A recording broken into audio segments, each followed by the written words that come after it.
Bienvenue à Madrid Actu, où le football ne dort jamais. Le Real Madrid a remporté les 3 points au Santiago Bernabéu, mais beaucoup estiment qu'il a gagné sans éclat. Dans cette analyse, en plus de décortiquer le début de Mastantuono et l'énorme prestation d'Álvaro Carra, nous allons révéler quel est le talent d'Achille du Real Madrid face à des défenses fermées comme celle d'Osasuna.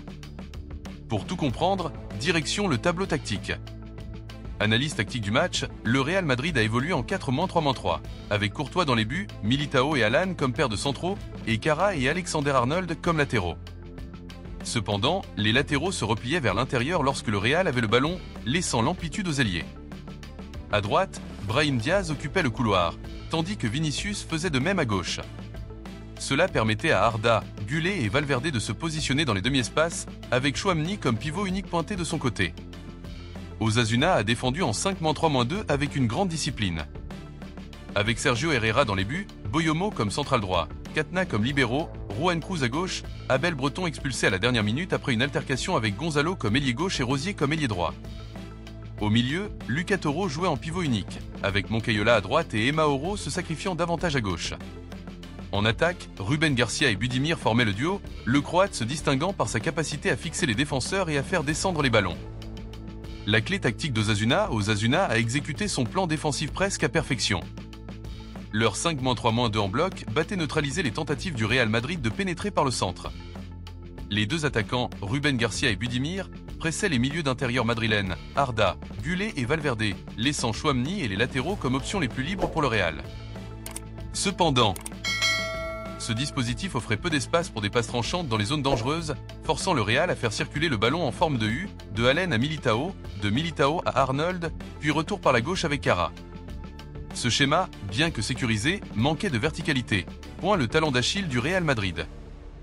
L'absence d'un 9 classique, le principal problème du Real Madrid face à des défenses aussi compactes que celle d'Osasuna, fut l'absence d'un 9 classique jusqu'à la 77e minute, lorsque Gonzalo a remplacé Vinicius.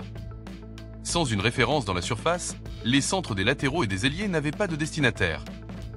Mbappé, utilisé comme avant-centre, n'est pas un spécialiste de ce poste.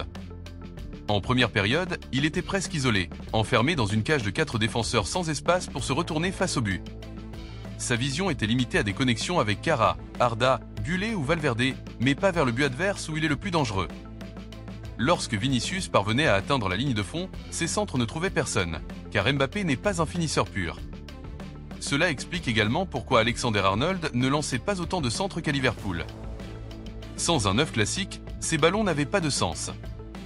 Au lieu de cela, il préférait redonner le ballon aux centraux ou à Chouameni pour relancer l'action. Beaucoup de supporters ont noté que Carvajal, dans le peu de temps où il a joué, a apporté plus offensivement qu'Arnold, précisément à cause de cette absence de référence dans l'axe. Le match a basculé après le pénalty transformé par Mbappé à la 49e minute, suivi de l'entrée de Carvajal et Mastantuono. Avec Carvajal sur l'aile droite, le Real Madrid a gagné en profondeur.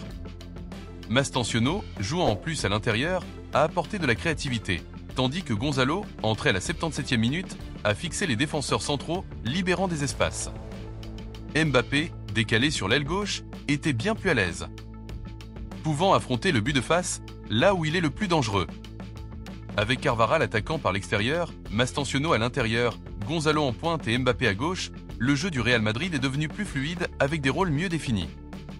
Lorsque Vinicius parvenait à atteindre la ligne de fond, ses centres ne trouvaient personne, car Mbappé n'est pas un finisseur pur. Cela explique également pourquoi Alexander-Arnold ne lançait pas autant de centres qu'à Liverpool. Sans un 9 classique, ces ballons n'avaient pas de sens. Au lieu de cela, il préférait redonner le ballon aux centraux ou à Chouameni pour relancer l'action. Beaucoup de supporters ont noté que Carvajal, dans le peu de temps où il a joué, a apporté plus offensivement qu'Arnold, précisément à cause de cette absence de référence dans l'axe. L'impact des changements, le match a basculé après le pénalty transformé par Mbappé à la 49e minute, suivi de l'entrée de Carvajal et Mastantuono. Avec Carvajal sur l'aile droite, le Real Madrid a gagné en profondeur. Mastantuono, jouant en plus à l'intérieur, a apporté de la créativité, tandis que Gonzalo, entré à la 77e minute, a fixé les défenseurs centraux, libérant des espaces. Mbappé, décalé sur l'aile gauche, était bien plus à l'aise, pouvant affronter le but de face, là où il est le plus dangereux. Avec Carvajal attaquant par l'extérieur, Mastantuono à l'intérieur, Gonzalo en pointe et Mbappé à gauche, le jeu du Real Madrid est devenu plus fluide avec des rôles mieux définis. Analyse statistique selon les données avancées, jusqu'à la 49e minute, les joueurs ayant eu le plus d'influence avec le ballon étaient Alain et Alvaro Cara, ce dernier réalisant un match exceptionnel, confirmant qu'il est un latéral gauche pour de nombreuses années.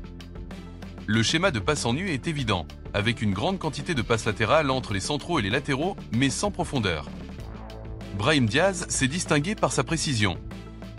34 passes réussies sans erreur, et sa capacité à filtrer des ballons dangereux, surtout lorsqu'il se recentrait, laissant l'aile droite à Arnold. Cependant, en zone de finition, le Real Madrid montrait de grandes lacunes, incapable de convertir les occasions créées. Après le but de Mbappé, le jeu d'Osasuna a changé. En seconde période, leur réseau de passes a montré plus de verticalité, cherchant à attaquer pour égaliser. Cela a ouvert des espaces que le Real Madrid a exploités, notamment par la gauche avec Cara et Mbappé, et par la droite avec Carvajal et Mastantuono. Les passes verticales du Real étaient plus efficaces, brisant les lignes et créant des occasions. Le Real Madrid a remporté les 3 points, mais sans éclat. Le principal problème fut l'absence d'un 9 classique, ce qui a empêché de tirer profit des centres et a généré une saturation de passes horizontales. Avec l'entrée de Gonzalo, Mastantuono et Carvajal, l'équipe a trouvé plus de fluidité, mais il est évident que Mbappé est plus performant sur l'aile qu'en pointe. La connexion Vinicius-Mbappé peine encore à s'harmoniser, surtout lorsqu'ils partagent des rôles similaires sans une référence dans la surface. Question pour vous. Pensez-vous que le Real Madrid doit jouer avec un 9 classique comme Gonzalo dès le début? Que pensez-vous de la connexion Vinicius-Mbappé? Comment évaluez-vous le début de Mastantuono et l'énorme prestation d'Alvaro Cara? Laissez votre avis dans les commentaires et à bientôt pour la prochaine vidéo. Famille. Hala Madrid.